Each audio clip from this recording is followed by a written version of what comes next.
campuses are the #1 contributor of food waste in landfills. I'll have more with how you can make a difference in your dining halls tonight.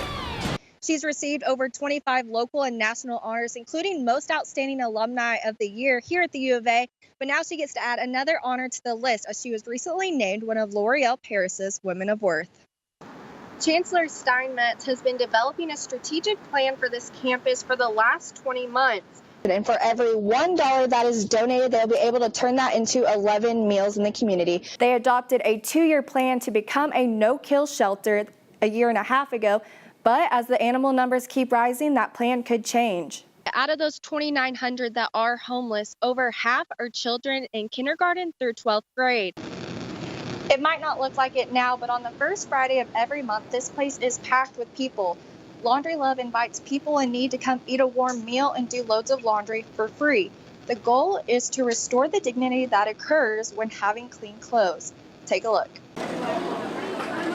Sherman Terry discovered Laundry Love when he was homeless. Can I have some more quarters? He started coming while he was staying at Salvation Army. From there, he stayed on people's couches.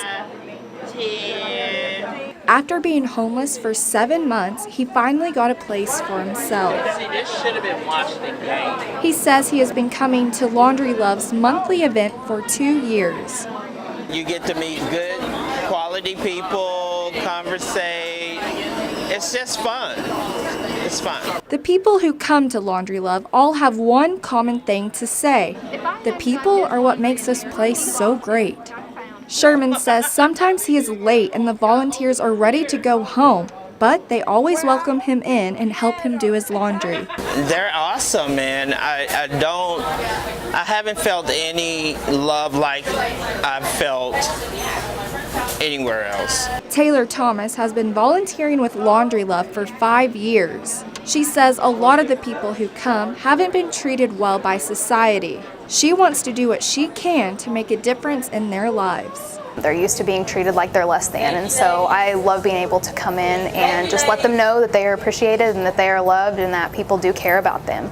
The volunteers at Laundry Love hope to build relationships with each person that comes in to take a load off. There are 3 Laundry Love locations right here in Northwest Arkansas, including this one and also in Springdale and Rogers.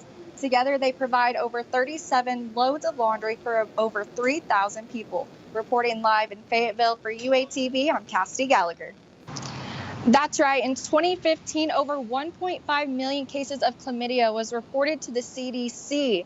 This was the highest number of any disease ever reported in the course of 1 year. Zach Brown, the Assistant Director of Communications for Pat Walker Health Center, says most people won't know they're affected. The health center launched a Get Yourself Tested clinic at the beginning of this year. Brown says the goal of the clinic is to spread awareness that you can have an STI without symptoms. He wants students to know how important it is to get tested if you have unprotected sex or have multiple partners. The biggest thing is, just get tested. It's not going to be painful. It's really quick, and if it turns out to be positive for something, there are ways to treat it and move on. The clinic offers urine testing for patients experiencing no symptoms, but if an STI is left untreated, it could cause serious health problems. Reporting live at Pat Walker Health Center for UATV, I'm Cassidy Gallagher. A wide range of people come to Courage Therapeutic Riding Center, from children with cognitive and physical delays to youth at risk. Each person has a unique opportunity to create a bond unlike anything else with a horse. I fell in love with horses when I was really little. Jessie Kirsch is one of the founders of Courage Therapeutic Riding Center and says horses gave her so much peace growing up. The horses boosted her confidence and taught her better communication skills. She wanted others to experience the same bond. I knew from a very young age that I wanted to share that with as many people as possible. Kirsch is the program director and an instructor at Courage. Her team serves children as young as 18 months and even people in their 20s. She uses natural horsemanship methods to teach communication skills. Oftentimes communication is improved because we have to find a way to communicate with a nonverbal animal. So by learning that communication, you're better communicating with people. She says horses depend on each other for survival, so their senses have to be sharp. She says these animals teach humans how important it is to open up and be more aware. It kind of, I guess, inspires us to be that way as well when we're with them, because we have to be a little bit more vigilant and a little bit more aware of ourselves. Each horse at Courage has different skills and comes from different places. This creates a unique and individualized experience for each person in the program. I think it's super special that we have different kinds of horses out here to let people kind of explore those different personalities, just like different people that you would encounter in the world. Kirsch says it's important for Courage to be active in the community. She hopes to bring more people to Courage Therapeutic Riding Center with their volunteer program. Therapeutic riding helps people who show symptoms of autism, Down syndrome, ADD, and more, but you do not have to have a diagnosis to come to Courage. Reporting for UATV, I'm Cassidy Gallagher. That's right, Clarissa. The Razorback Food Recovery's mission is to reduce food waste right here on campus by taking unused food and delivering it to people in need. For the next 2 weeks, they'll be partnering with Chartwells for the Clean Plate campaign. During this campaign, they hope to bring awareness of food waste. They encourage students who eat at dining halls to start small and go back for seconds if they want more. The Assistant Director of Center for Community Engagement says that students should think of their food with purpose. That food has value, and it can go to feed someone in need. It can be used for other purposes, but if it goes on your plate, it's going to go in the landfill, and that's something that we can't do anything with. Since 2014, the Razorback Food Recovery saved over 100,000 pounds of food. At the end of the campaign, Chartwells will donate the amount of food recovered to the on-campus food pantry. Reporting live on campus for UATV, I'm Cassidy Gallagher. That epidemic is opioid addiction. In fact, in 2015, over 32,000 people died from opioid abuse. I spoke to parents of a former U of A student who died from an overdose. See how they're speaking up and speaking out against this epidemic. He never met a stranger. There was always a person that he was searching to try to help. He loved everyone just the same. Will Dorhoff was just another average student at the U of A. But during his freshman year, he got addicted to illicit prescription drugs, which led him to heroin.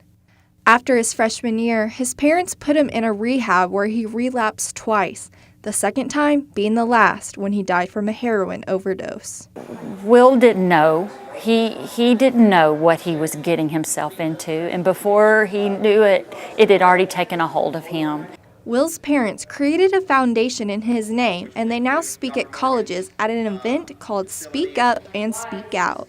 The way it went from prescription opioids on a college campus to heroin, and the way that it happened to our son, who is so beautiful in every respect of life, we had to do something to make sure that, number one, we honored our son's life, but number two, that we didn't allow this to happen to someone else without at least trying to do something about it. Will's father says the Speak Up and Speak Out event came about after Will passed, and he got into Will's phone and saw a group chat with his fraternity brothers who knew Will had been exposed to narcotics. The event features speakers from the DEA and other agencies across the state of Arkansas. They speak about the growing number of opioid usage among college students and the resources on college campuses that help students with addictions. Will's parents have some advice that could save lives for students who know someone with an addiction problem. If you know your buddy's doing this, you say something to them. If you know they continue to do it, you go find someone else, even if that's law enforcement, because the drugs are so potent and so deadly that you will truly lose them if you don't say something and you don't speak up and speak out. Will's parents told me that they know that Will would want them to be his voice and prevent this from happening to anyone else. Reporting live on campus for UATV, I'm Cassidy Gallagher.